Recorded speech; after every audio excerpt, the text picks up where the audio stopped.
Spiritual Tips for Meditators. Part 2. By Propizan Vizalo. Means and Ends of Meditation. Since I would like you to take this opportunity to listen and learn from Luangpor Teean, I will not take much time. I will just speak a little bit to comply with his request. Later, you can request him to share more or answer your questions. I think what Luangpor Teean said is fundamental to the Buddhist teachings. He stresses mindfulness.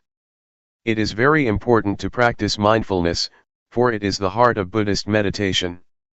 When speaking about meditation, we have to bear in mind that there are many kinds of meditation, both formal and informal. In fact, meditation is not an exotic method that has to be imported from the East. Meditation is what we have already experienced, what we have already practiced, whether we are aware of it or not. When you see nature, when you look quietly into yourself, when you reflect on your life, that is meditation. When you try to follow your breath with an expectation of calmness, that is meditation. Meditation can be practiced through drawing, painting, or music. So meditation is what we have already experienced to a certain extent. But, to make our meditation beneficial, fruitful, and worthy of our attempts and the time we spend, the shortest way, according to Buddhism, is to cultivate mindfulness.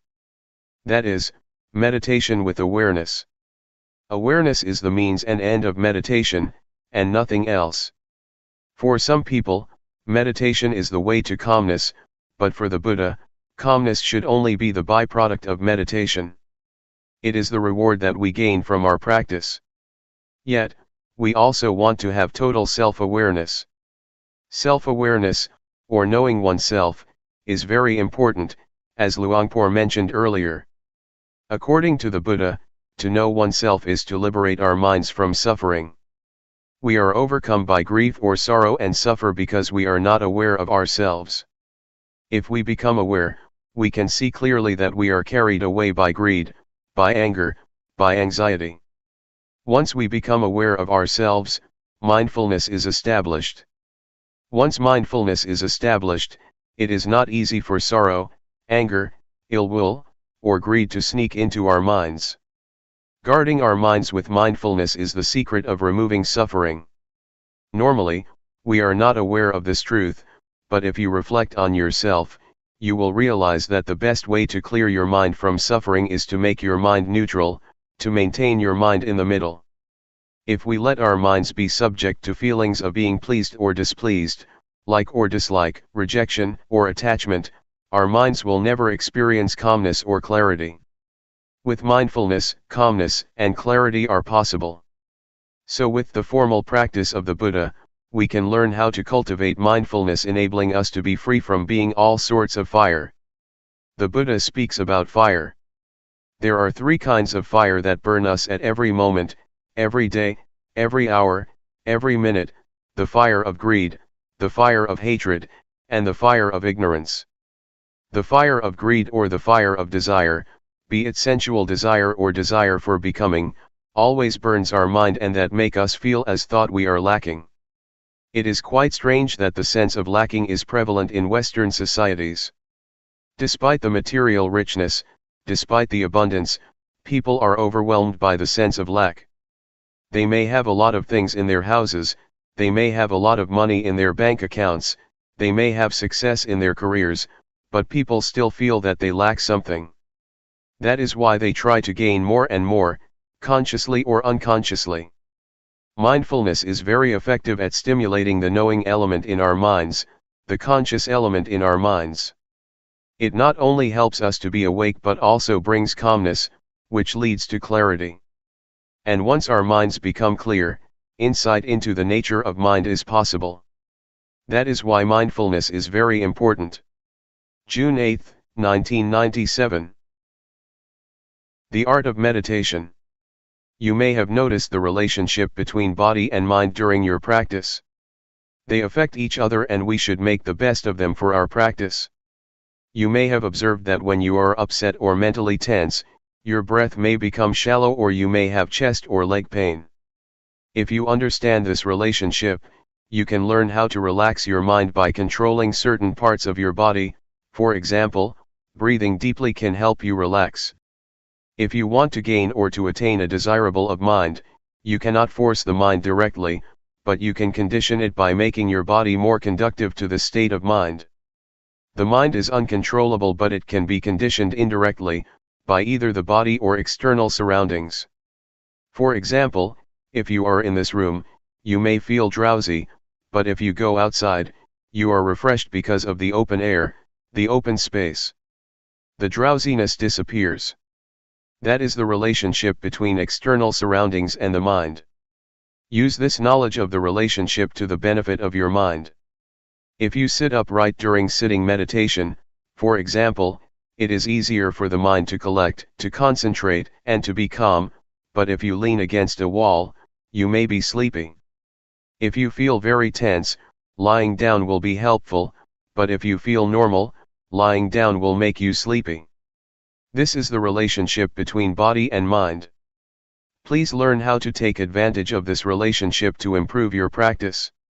During walking meditation, for example, if you feel distracted or your mind becomes busy and wanders without end, walking more slowly can slow your mind. Your mind will be less distracted. The speed of your walk can affect your mind. If you feel tense because of your inward attitude, your mind turns to look inward, stopping the thinking process. In this case, walking faster can help to release the tension. The position of your head also affects your mind. As I told you a few days ago, if you lower your head too much, tension tends to arise because your mind is turning inward. But, if you walk and have an indefinite gaze outward, your mind wanders easily and can be easily distracted. So, positioning your head appropriately will moderate your mind. You have to find the speed that is appropriate for you, not too fast, not too slow. This is an art. Meditation becomes an art because you have to find the balance on your own. If you walk too slowly, your mind becomes tense because it looks inward and concentrate too much on the body and on the thinking process, so you have to speed up. There are two extremes. One is to wander a lot distractedly, and the other extreme is to take it very seriously, to push oneself very hard, trying to stop or to suppress the thought. The one just follows the thoughts, the other wants to stop the thoughts. These are the two extremes. In this practice, we neither stop nor follow the thoughts. But how? This is the point of balance. I myself have to adapt. When I feel tense in my legs, I walk slowly. If I walk any faster, I cannot get through the 7 days retreat. Normally, I do not practice the intensive retreat for the whole week, just for a whole day. The rest of the week I do it indirectly and then I may do something else. But to practice 7 days, we have to learn how to do it without being exhausted. It is like marathon walking. If you push yourself very hard at the first kilometer or on the first day, the rest of the days will be disastrous. You have to know how to save your energy so you can go through the whole retreat or marathon. There is no one standard or formula for everybody. You have to find your own way. If you feel tense, it is better for you to look far to relax. When I first practiced, I look inward so much during the first 3 weeks that I developed a lot of problems. I could not raise my hands or sleep because I tried to suppress my thoughts. I had to cure myself. To turn my mind outward, I had to look at a specific point, during my walking meditation for almost 3 weeks before I felt better. I think for me to look forward, to look far, is good in that situation, but after that I have never used the method again. Now I just look down on the floor but not too much. Luangpor just said, feel relaxed, and just be aware, but I did not know how to apply his teaching to my situation. I think what Luangpor said about the balance is very important. To be aware is to be on the middle ground between following your thoughts and suppressing them. I like to compare awareness to an egg. If you hold an egg tightly, it will break, but if you do not hold it, it will fall. So, you need to hold the egg firmly but not too tightly. For awareness to be possible, you have to handle gently, as if you are holding an egg. If you force your mind to concentrate, to stop thinking, to achieve something better, or whatever, you are going to crush the egg. But if you feel completely relaxed and do not take it seriously, it is like dropping the egg. So, in this method of practice, just hold your mind gently. It is how to do this that is the problem. Nobody can tell you. You have to know how to gauge and how to adapt your mind. It is like riding a bicycle, you have to hold your body in balance. If you are stiff, holding the handles of the bicycle very tightly, your whole body becomes tense and you will fall. So, bicycle riding is the art of keeping your body as well as your mind in balance. The same goes for meditating. You have to hold your mind in balance, neither too relaxed nor too tense. How to reach this point is the art of the meditator, and this is the problem. When I first practiced, I found it difficult to reach this point because normally we tend to be at one of the extremes, either forcing ourselves or just letting things loose. For the practitioner to arrive this point, one needs to have experience with oneself and learn by oneself. If you arrive this way and know what the middle ground is between the two extremes, you will find it easy to practice without tension. You will be able to work the whole day without a problem. At the same time, you will be able to effectively handle undesirable thoughts. Previously, when we had distracted thoughts or a scattered mind, we responded to in one of two ways, either following it or suppressing it. But if we know the middle way, we will find that just acknowledging our mental condition, just noticing the thought that arises, it will disappear or fade away, without our having to make an attempt to suppress it. In order to reach this point, our attitude is very important. If we want to achieve calmness, to develop mindfulness, or to gain something, we tend to suppress our thoughts. We do not want to be distracted, so we try by all means to stop distractions, thus bringing ourselves lots of problems, mentally and physically. So, just take it easy. Attitude is very important. To take it easy does not mean that you do not make any effort, but rather, practicing the whole day and making lots of attempts. The point is how to make such attempts without having anything to gain. You came here and you must have been motivated by some expectations. But once you start working, once you start raising your hands, you have to ignore whatever brings you here. If you want something during your practice, that means your mind is in the future, not in the present. To practice here is to make our minds present here and now. Mindfulness is the presence of mind. To live your life mindfully means you have to make your mind present in everything you do. When you are watching, your mind is there. When you are walking, your mind is there. When you are taking a bath, your mind is there. That is mindfulness, or the presence of mind. You may wonder how to practice mindfulness while asleep. It depends on how you cultivate mindfulness when you are awake. If you are mindful most of the day, it will take care of itself during your sleep. You will learn that your dreams can be affected by mindfulness. Even consciousness plays a role in your dreams to a certain extent. They are not totally unconscious. They depend on the mindfulness that you have already developed. So, just take care during your waking hours, because it is the period of the day that we can control. It took me about a month to find the middle ground, but I am a bad example. Many people spend about a week to find it. For me, I feel that tension is the indicator of whether I am practicing right or wrong. If I am tense, it means I am practicing the wrong way. After 1 month, I was aware of my thoughts very quickly, which was a surprising experience for me. Sometimes, even now after being a monk for more than 10 years, I practice and I feel tense, which means I am too serious, so I know I have to relax my mind a little bit. I still get tense from time to time, not always at the balanced state, but at least I know how much I have to relax to reach the middle ground. It will be a point you are familiar with. You may get tense, but when you feel relaxed to a certain point, you will know that this is the middle ground for you. You have to find it yourself. Nobody can tell you where it is. There are many indicators for us to be sure whether we have developed enough awareness or not.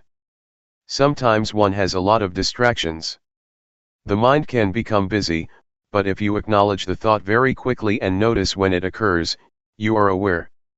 Also, to be aware does not mean that you have to be calm. In some situations, the mind is supposed to perform its functions and it is difficult to be calm. As long as you notice that your mind is distracted, it is all right. That is why Luangpor said, do not try to be undistracted, but once you are distracted, you are aware. Once your mind goes out, you are aware. The point is your awareness of your state of mind and knowing it quickly. For a lot of people, meditation time is only the time when they sit cross-legged and close their eyes. Afterwards, they go to work, and cannot think of meditation. Meditation is limited to the room, in the morning and in the evening.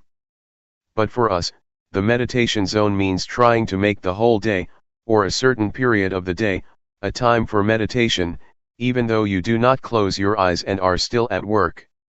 It should start at a portion of the day, and then enlarge its zone.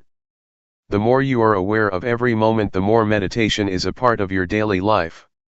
It does not mean that only the time inside a meditation hall is meditation, and the rest is not. It should start from the meditation room and then enlarge to your whole life. Enlarge the zone in time first and then enlarge it in space as well.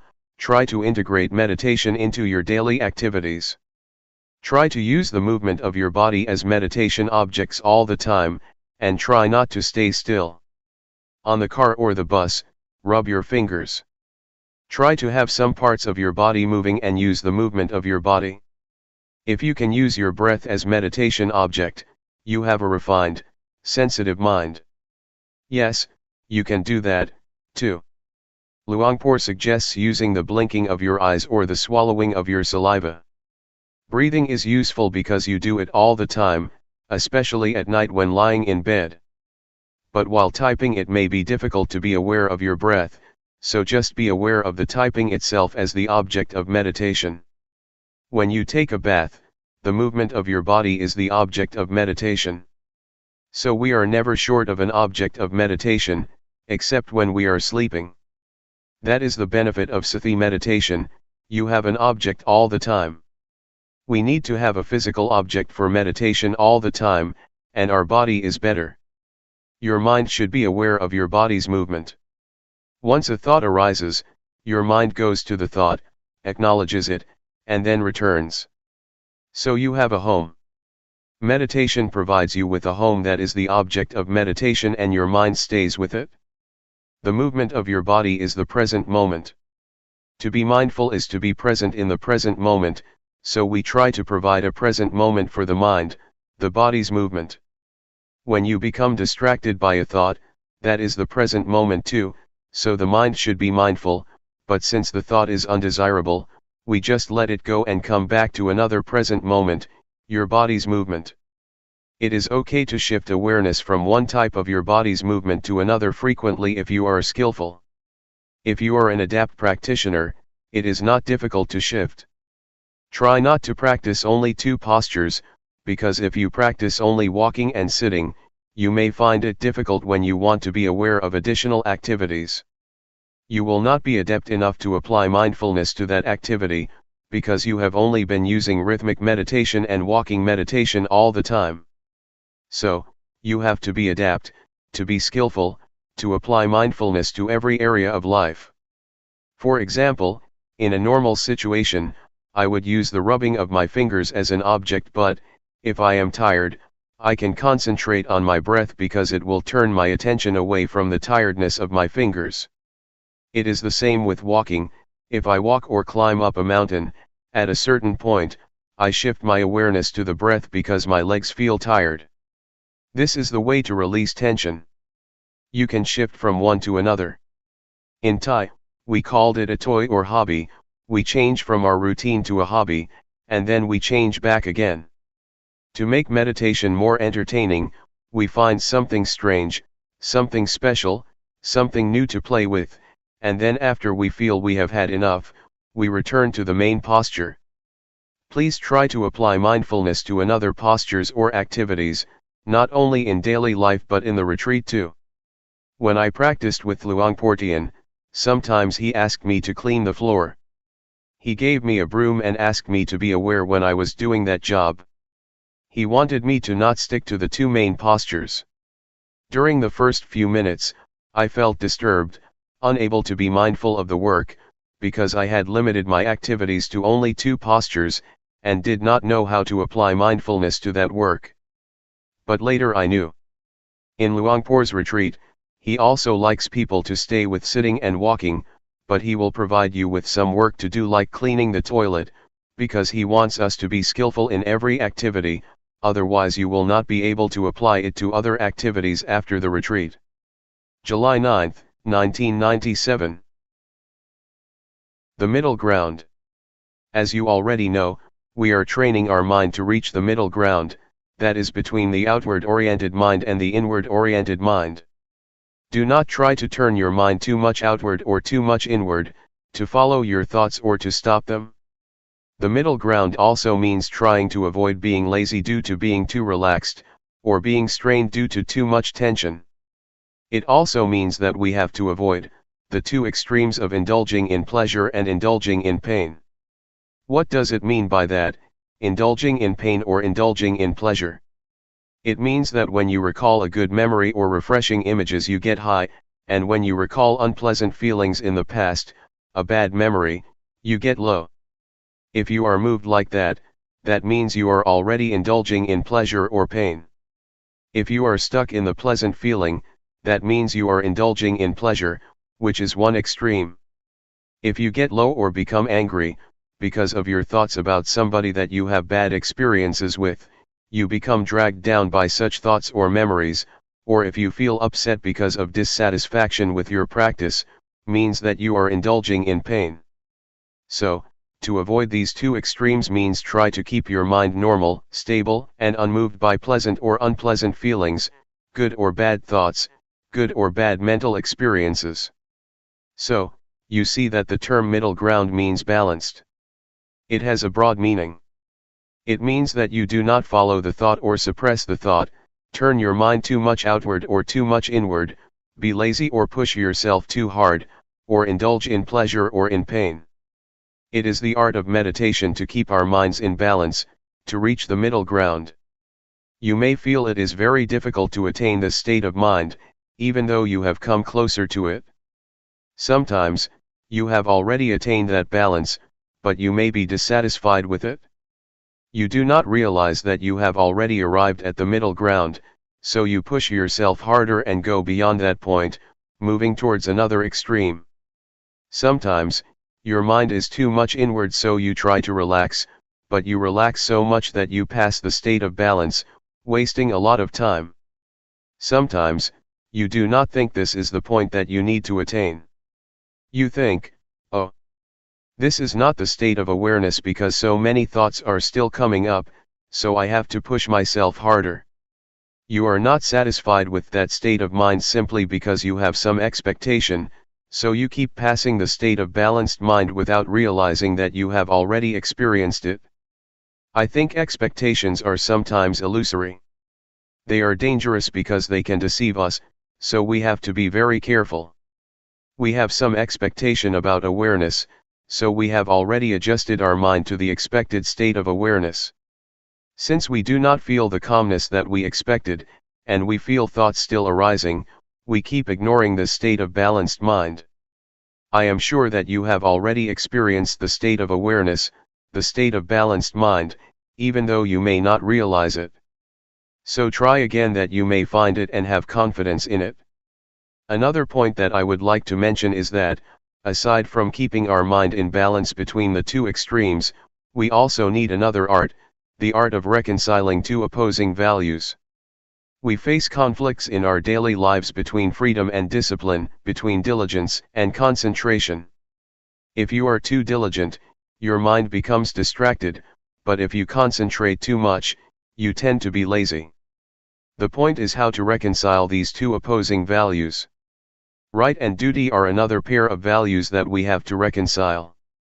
Individualism and communalism are also two opposing values that we have to reconcile, or our lives will suffer. We also face the same dilemma in meditation practice.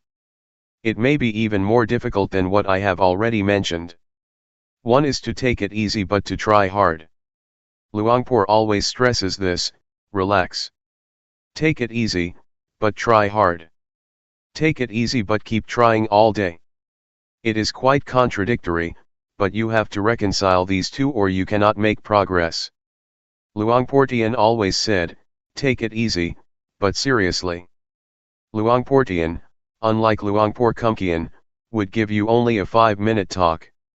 At his interview, which lasted less than 5 minutes, he kept saying we should take it easy but seriously, or take it easy but do it all day. I was quite confused then, but now I understand what he meant. I think this is the kind of training that is very useful for our daily lives, because it is the art of working happily and more effectively. To be happy and to be effective is a pair of values that may seem to oppose each other, but that can be reconciled. During the practice, you have to learn not to expect anything, to just work. If there is too much distraction, that is okay. If you suffer, that is okay. If you are frustrated, that is okay. You have to learn this attitude, because if you want to gain something, to attain calmness, to be aware of your thoughts as quickly as possible, you will be inclined to keep turning your mind inward, trying to suppress your thoughts. You will keep watching your thoughts all the time and end up ignoring the awareness of your body. Luangpor always emphasizes that we should grasp our awareness of the body, and ignore our thoughts first. But normally, in my experience, I seldom remembered this instruction. I tried to stop my thoughts, to suppress them, because I wanted to win. I did not have much time, so I wanted to attain the result as soon as possible, and I got stuck.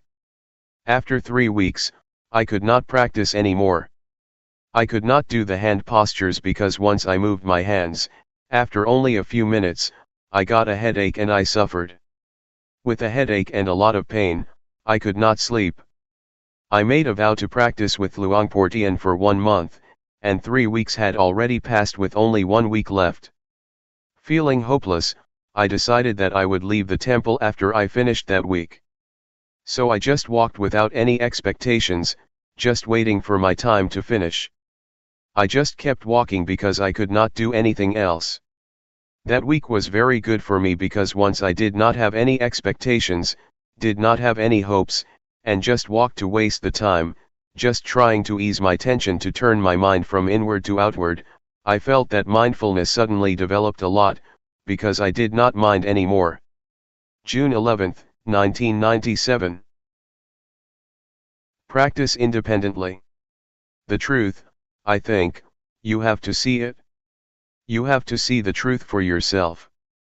If I tell you, it will not be your truth, but an academic or indirect experience. I suggest you not use your intellect to find the truth but direct experience, you must realize it by yourself. Sati, or mindfulness, is a capacity of mind to recall. When you walk in meditation, you think about your work next month, the body walks but the mind goes somewhere else. Then, you recall that you are supposed to be mindful while walking. That is mindfulness. When your mind comes back to walk, you feel the sensation of walking and have clear comprehension. That is awareness.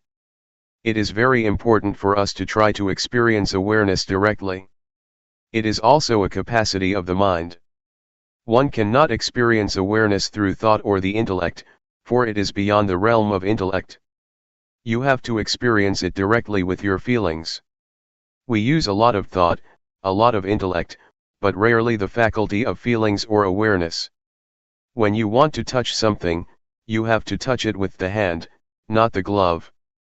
Intellectualizing awareness is like touching something through gloves. It is not awareness, not a direct touching with your mind.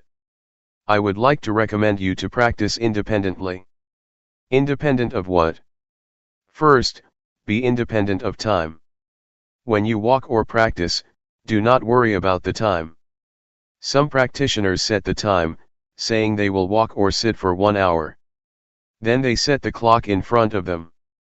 This will make hell out of their practice because they are concerned about the time, whether they have completed the hour or not.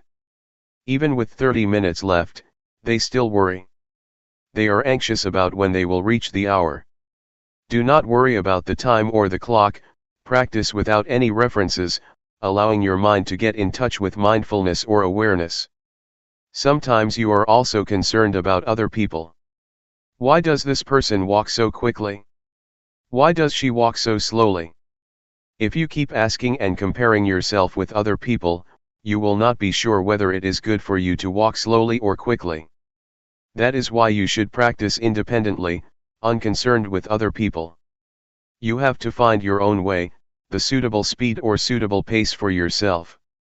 Everybody has his or her own way of practice. Please ignore what the other people do, just be concerned with yourself. Another thing that may cause you anxiety is the notion of awareness, or the concept of mindfulness. You have some idea about awareness or mindfulness. When your experience does not fit with that notion or idea, you feel unhappy, you feel uncertain, you feel unsure about the practice. Please forget whatever notions you may have about mindfulness or awareness, even words by the master, or the teachers. The master said that awareness is like this, and mindfulness is like that. You become attached to these words. When your experience does not fit with these words or ideas, you feel unhappy. When I first practiced, I was confused. Somebody said you have to be aware like this, but the other master said you have to be aware like that. I was bewildered. Which one is the real awareness? It is difficult to explain what awareness is like. You cannot convey awareness by words, but have to know it from your experiences. This is true even of color. When you see this robe, you know exactly what color it is, but to express it out loud people use different words. Somebody says this is yellow, but others claim it is orange. Different people use different expressions even for the same thing. Please ignore these references. The fourth thing to be independent of is the previous results that you may have obtained. Yesterday, you experienced calmness, you achieved wonderful practice, and then you want your practice right now to be the same. That is another kind of reference that you should avoid. If you have such references or if you are concerned with past results, you may be unhappy. They will never fit with one another. Ignore the results of the past and start again at the present moment. Practice independently, independent of previous results. It is already the past, let us ignore it. However good your experience was, be it calmness or tranquility, do not try to repeat it again or you will be disappointed. Why? Because you have some expectation, and expectation makes your mind out of balance. To practice like this, balance is crucial. You have to keep your mind in balance. Desire or expectation tends to push your mind out of balance. Therefore, forget whatever happened to you, even your expectations. Be careful with expectation. When you expect something, you have preconceived notions about it. If experience does not conform with that idea, you reject the experience. There is a story that is very instructive. An individual on a sinking boat prayed to God for help. Being very devout and sincere, he sincerely believed that God would help those who have faith in him. During his prayer, a lifeboat came by and asked him to join. He said, "No, I believe God will help me, because he never ignores those who have faith in him." So, the lifeboat left him behind. 1 hour later, the sea level was already at his chest. A fisher's boat came. He said, "No. God will help me." Another hour later, the sea level was already up to his neck. A patrol boat came. He replied again, no. So, he drowned and went to heaven because he was a good person. When he met God, he asked, God, why did you forsake me? I prayed for you even at the time of crisis. God replied, you fool. I sent 3 boats to help you. Why didn't you take the boat? The man expected a miracle. In reality, no miracles happen. God's action is not miracle, he works through ordinary events. So, with expectation, the person tried to reject even the help of God. Do not be too concerned with expectations, or you will reject the experience that you have already achieved. Just work independently of expectation, and try to get in touch with real awareness through direct experience. When you get a result, it will be the true outcome of your practice. Do not bother with miracles or preconceived expectations. Question: how can you forget everything and not have any expectations or references? Answer: it can be done through repetition. In the first hour it may not be easy to forget, but if you practice more and more, you will feel in harmony with the practice, and then this notion will pass away. Nevertheless, you have to do it repeatedly, over and over again. Then, a new kind of habit will develop, the habit of letting go and forgetting expectations. Question: that is very, very hard. Answer: it is possible, if you try to be at the present moment. I found that when I feel in harmony with the practice, I do not care about the rest. To be in harmony with the practice takes time, but it is possible.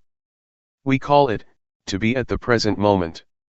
When you have developed that habit of being at the present moment, you will be less distracted by expectations, by time or schedules, by other people's practice. Question: are you suggesting that we totally ignore previous experience on how to get there?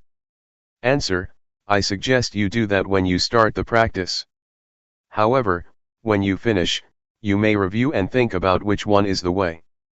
During the practice, try to be at the present moment, otherwise, your previous results will distract you from the practice. Question: when we start the practice again, we will take reference of the previous experience, right? Then, how can you practice independently? Answer: a kind of habit will develop within you. Question: right, I see what you mean, inherit a habit from the previous practice instead of knowledge. Answer: yes. It has already happened to you, because all of you have been practicing for a long time. You have inherited some habits or some tendencies. That is the most important, more important than something in your mind. Question: not to be guided by thought, but by your natural movement or habit. Answer: yes. This is what we call adept or skillful, you become more skillful.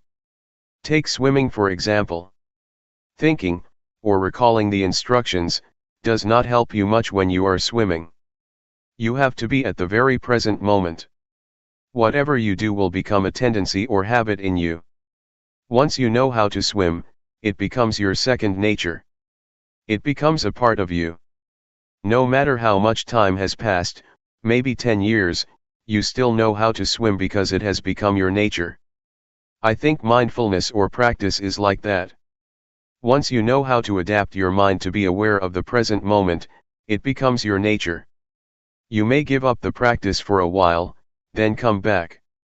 In the beginning it is difficult, but after you practice for a few minutes, it will come back. Which I call habit. I myself, when I practice, never think much of the results. I think only that this will form a new habit. Once the habit has developed, it is easier to practice. This is how you train children to take a bath or to brush their teeth. At first, they refuse, but you just push them to brush their teeth. It becomes their nature and they will go to the bathroom to brush their teeth on their own. Mindfulness is like that. In the beginning, your mind follows the thoughts and never comes back. Then, you call it back. Second time, it goes again, following the thoughts and comes back. The third time, it comes back quickly, faster, but still takes a long time. Then, You call it back all the time, many times, it returns faster and faster. The unintentional thought will become shorter and shorter. In the beginning, it is like a train of thoughts with 12 cars of thoughts. After practicing for a few days, it becomes 10 cars.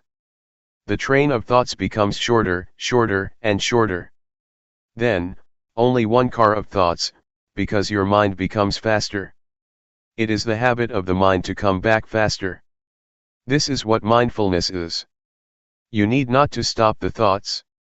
Your mind will come back on its own. July 8, 1997. Harmony within. Meditation practice is to train ourselves to be in harmony with ourselves, or to be in harmony with the present moment.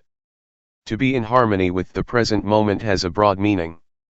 It means that we have to be content with what we have, with what we are doing, and also with what we are at the present moment. To go deeper than that, it means to be content, accepting the thoughts or emotions that we have at the present moment. To accept does not mean that you are lost, or follow the thoughts. That is not acceptance. Accepting means keeping our mind normal, not reaching to the thoughts whatever they may be. This is the only way to free our mind from all kinds of thoughts or emotions. Whether they are positive or negative thoughts, pleasant or unpleasant emotions, agreeable or disagreeable feelings, just observe them and learn to come to terms with them. People, in general, are likely to react to the thoughts or emotions that they have. To be precise, they are not reacting, but attached, or clinging, to the emotions or thoughts that arise, even unpleasant feelings. It may sound strange, but we do cling to unpleasant feelings or emotions. You may have noticed that when we experience anger, we never try to let it go. We keep recalling the incident that causes us anger, and keep reminding ourselves about the behavior of that person that upset us. We cling to that negative emotion or experience and never try to let go of it. We may want to, but we never try. We just cling to it, grasping the anger, the anxiety, or whatever. Thus we cannot sleep at night, because we keep thinking about this and that despite the fact that they are unpleasant feelings, emotions, events, or experiences. That is why I say we cling to it. We do not accept it the way it is, but cling to it. That is what the Buddha called indulging in pain or indulging in suffering. In the first sermon of the Buddha, he mentioned two extremes, indulging in pain and indulging in pleasure. Buddha advised us to avoid these two extremes. To indulge in pain does not mean that we torture ourselves as the Buddha did, when he tried to attain enlightenment through ascetic behavior. He refused food and slept on nails. That is indulging in pain, but all of us never do that. Still, we indulge in another kind of pain, mental pain. When anger arises, we are lost in anger. When anxiety arises, we are caught up in anxiety. We grasp it, grasping anger, clinging to anxiety. This is indulging in pain. We have already fallen into the extremes that the Buddha suggests we avoid. The same applies to indulging in pleasure. Normally, people think that to indulge in pleasure means indulging in sensual pleasure, like a playboy, to have new spouses, to enjoy themselves in the casinos, theaters, nightclubs, etc. Yet, you have already experienced indulging in pleasure mentally. When pleasant feelings arise in your mind, you cling to them and enjoy them, do you not? We are always caught up in the agreeable emotions and feel content with them. This is indulging in pleasure, another extreme that the Buddha instructed us to avoid. You may have realized that you have already indulged in those extremes during your practice. That is not the middle way that the Buddha suggests we traverse. The middle way, in this sense, means not losing yourself in either painful or pleasant experience, be it calmness, happiness, suffering, anger, or anxiety. Do not become lost in those feelings or emotions. Just accept them as they are.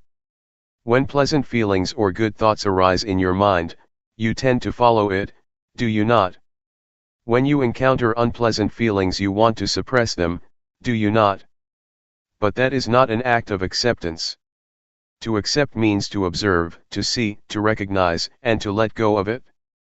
This is the only way to be free from all kinds of feelings or thoughts. I would like to urge you to learn how to come to terms with all kinds of thoughts and emotions that arise. You will find that once you accept them, once you observe them, they will gradually pass away. This is the best way to let go of them, the best way to liberate ourselves from them, the best way to get rid of them. Not to stop them, but to observe them, and they will gradually be dissolved. This is the middle way that the Buddha suggests, to indulge neither in pain nor in pleasure. Not only in the physical or sensual aspects, but also in the more delicate mental aspect. This is the aspect or level that people always fall into, without realizing that it is not the middle way the Buddha suggests. Is it clear to you? Just to elaborate what Luangpor said, to see, but not to identify with it. If you identify with it, you have already indulged in both pleasure and pain. Just see it as it really is, do not be overjoyed or upset by pleasant or unpleasant feelings. This will keep our minds stable. That is what we call accepting the way we are in the present moment, and being in harmony with the present moment. That's all for this morning. Thoughts always trick you or make a fool of you. They need your attention, as a child always asks for his mother's attention. They are very clever and have many tricks to fool you, to draw your attention. Persuading you, the thought says, come. Come talk with me. Come join me. Come interact with me. In the beginning, you may think that you know their tricks, but their tricks are endless. When I practice, I say to the thoughts, no, I will not interact with you. Whatever thoughts arise, I will turn my back on you. Yet, they have many new tricks to make a fool of me. Sometimes they ask, hey, why don't we think about the Dhamma? Investigating Dhamma is good, isn't it? So I jump into the thoughts, and later realize, oh, I fell into your trap again. That's all right. You should try to have strong will. Sometimes you have very beautiful and excellent ideas. You may think about the glorious past, a beautiful moment in the past, or somebody whom you would like to talk with. The thoughts will try to persuade you to interact with them, but you should have strong determination to resist their temptation. In the beginning, it may be difficult. With the support from mindfulness, with the strength of mindfulness, you will feel it increasingly easier to ignore the call or temptation of the thoughts. Later, you will find that it becomes your natural response because, after a period of practice, the temptations of the thoughts become less enticing and less powerful. Why do they become less powerful? Because the thoughts become shorter and shorter. In the beginning the thoughts are long, like a train of thoughts. Gradually, the thoughts become shorter, shorter and shorter. The shorter a thought is, the less powerful it is. That is why you will find it increasingly easier to turn your back on them, and accept them the way they are. Once a thought arises, do not bother with it. Just see it and say to yourself, that's the way it is. Whatever the thoughts or feelings arise, be they good or bad, wholesome or unwholesome, just see them without being disturbed or annoyed by them. Yet, in the beginning, you may feel upset with yourself, because you never realized that bad thoughts or evil ideas could arise in you. Some desire will come up, and you will have never realized that you could have such bad ideas, such evil thoughts. But, it will arise. If you are mindful enough, you will accept it. That's the way it is. Gradually the equanimity arises. So I suggest you maintain the attitude of acceptance. Whatever ideas, whatever thoughts, whatever emotions occur in your mind, just try to keep them normal and have no preferences, like or dislike, appreciation or aversion. Try to avoid these two extremes, and just accept them the way they are. This is the second mantra I would like to present to you, that's the way it is. The bad thoughts that arise, the evil ideas that arise, are beyond your control. So, just accept them as natural, as normal. That's the way it is. Thus develop the indiscriminative mind. The ordinary mind tends to be judgmental.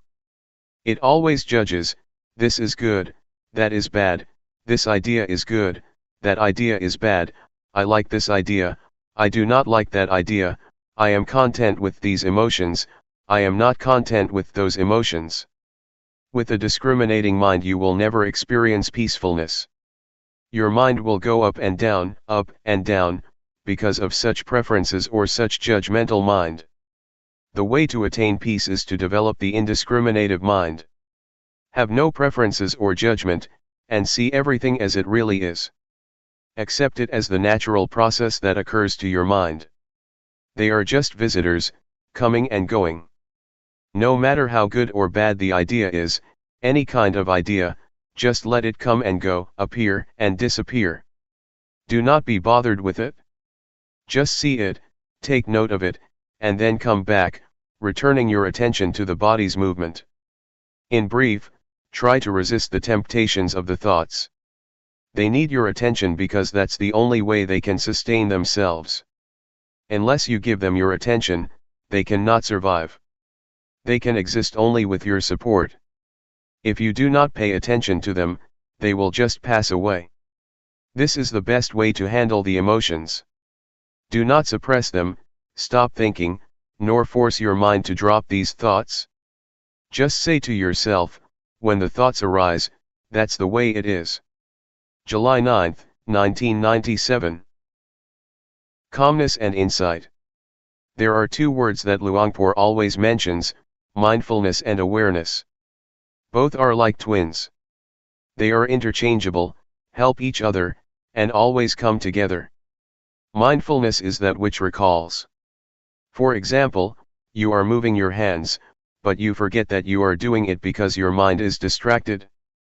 Then, you remember that you should be attentive to your hand movement. That capacity to recall is mindfulness.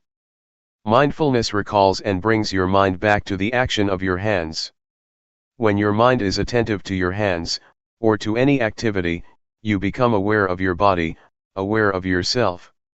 This is awareness.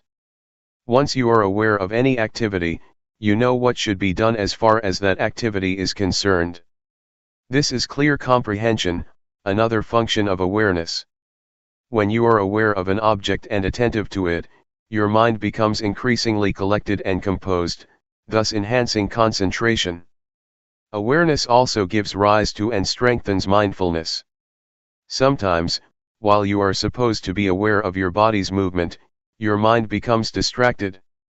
Awareness of your body's movement sometimes helps your mind to recall that you must be mindful of your body, and that's why it can help to bring your mind back. It awakens mindfulness, bringing back the mind. For example, when you are listening to someone's speech, you rub your fingers. You may be distracted by the environment, by your worries or your concerns about something else. Suddenly, you feel the sensation of your fingers, and the sensation helps you to remember that you should be listening to the talk. So, mindfulness becomes function and brings your mind back to the talk, to be attentive to it. This is how awareness helps mindfulness to function, or take place. Mindfulness, awareness, and concentration are closely related. Mindfulness gives rise to awareness, awareness gives rise to concentration, and vice versa. They help each other, enhancing each other. Don't be confused when Luangpor sometimes mentions mindfulness, and a few moments later he mentions awareness or mindfulness and awareness. They are the same. Technically they are not the same, but in practice they work very closely together. Briefly speaking, mindfulness brings the mind back to the activity or meditation object. Once your mind is with the object, you have awareness, you know and you see clearly. With the functions of mindfulness and awareness as I mentioned, two things will occur. The first is calmness. It arises because you are not distracted by thoughts or by external stimulation. Your mind does not wander around because your mind is attentive to, or tied to, the meditation object. Thoughts may arise in your mind, but they are short and do not disturb you much. You may feel hot, you may feel cold, but it does not give rise to anger or upset you, because mindfulness brings you out of the anger or negative qualities, and back to the object of meditation. But, if you do not have an object of meditation, your mind can easily be caught in the anger, that is the result of unpleasant feelings. So, mindfulness and awareness help you to let go or be free from the discontentment. That is why calmness and relaxation are possible for the one who has mindfulness. The second thing that happens when you have mindfulness is wisdom, or clarity of mind. It happens because mindfulness and awareness keep your mind from liking or disliking, from being up or down, from being content or discontent. They keep your mind stable and without bias. If you have preferences, if you are discriminative and like or dislike, you have bias and you cannot see things clearly as they really are. This will not be the case if you have mindfulness. For example, when anger arises, you will not be caught up in it, you will distance yourself from it and see the anger. You do not reject anger, but just see it. You can see how it exists and how it passes away. But, if you get into the anger, you cannot see, and you cannot know the anger. Just as when you are in this hall, you cannot see what this hall looks like, unless you go outside, only then can you see what the Kuan Yin Hall looks like. You have to be outside so that you can see clearly what or where it is. How can you be outside the anger if you do not have mindfulness? Mindfulness helps you to be outside the thought and see it as really is. That is why Luangpor always emphasizes that, you have to see. You should know. You should not be lost in any kind of thoughts, be they good or bad, of pleasure or pain, so that you can see and know. Truth will reveal itself. In short, as I mentioned, there are two kinds of results that will take place, calmness and insight, or wisdom. Yet, you should bear in mind that calmness is not the primary aim of this meditation. The primary aim is insight. If you take calmness as the primary objective, it is easy for you to become lost in calmness, and then you cannot even see what it is. Just recognize that calmness is like this, when it manifests itself, and do not be overjoyed with it. Just see that that's the way it is, and then try to maintain your mind to see, to be clear, keep knowing, keep observing. That's all. This is just to make a brief distinction between mindfulness and awareness, and to highlight their main functions as well as how they work together. Practically, they have more functions than what I have just mentioned. July 10, 1997. The point of balance.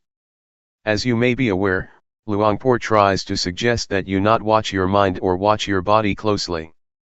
There are some justifications for that. In our daily life we tend to do a few things at the same time. You should allow your mind to be aware of your whole body rather than only a particular part of it. Otherwise, you may make mistakes in your activities. For example, when I began my practice, one day, I finished my lunch and had to throw the leftovers into the waste basket. Since I did not know how to practice properly, I forced my mind to concentrate only on my feet, while I was walking to the waste basket. When I arrived at the basket, I threw the leftovers into the basket, and forgot that not only the leftovers but the fork and spoon were also thrown away. Why? Because I concentrated too much on my feet. I did not allow my mind to be aware of my whole body, to be aware of the act of holding the plate with the leftovers and the fork and spoon. If you force your mind to concentrate only on one part of your body, you limit your awareness to that part and forget the rest. There is another story of a practitioner, who wanted to concentrate on every act of her movement in detail. Before she went to the office she had to get dressed. She concentrated on her act of dressing very consciously and very intensely. When she took the shirt, she concentrated on it. While wearing the shirt, she also concentrated on every movement of the wearing. The same applied to putting on her trousers, her socks, and her shoes. When she went to work, it took more than an hour for her to realize that she forgot to zip her trousers. It's okay if you walk with too much concentration in a walking meditation, it's not much of a problem because you only have one act. Yet in reality, You have many acts at the same time. You walk and you hold something in your hands. When you drive a car, you have to look at the road, and control the steering and the speed with your hands and legs. These require your total awareness. Focusing your mind on only one particular part of your body, will cause problems. I have spoken only of the physical aspect or the aspect of the body activities so far. This principle also applies to the mental aspect. If you force your mind to watch your mind closely, you tend to block your thoughts. When there is no thought, you do not learn how to let go of it. You should allow thoughts to arise, so that you learn how to let go of the thoughts or emotions. If you block your mind, the thoughts cannot arise, and then you do not know how to let go of them when they do arise. It is important for you to keep your mind in balance, to not watch or concentrate too closely, nor to let it loose to all distractions. This will enable your mind to be aware of the mind, to be aware of the body, not only of your hands, but the whole of your body and also its surroundings.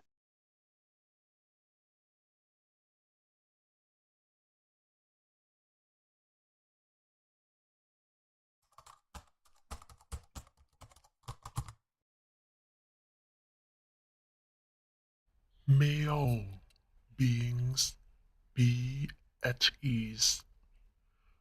Whatever living beings there may be, whether they are weak or strong, omitting none, the great or the mighty, medium, short or small, the seen and the unseen, those living near and far away, those born and to be born. May all beings be at ease.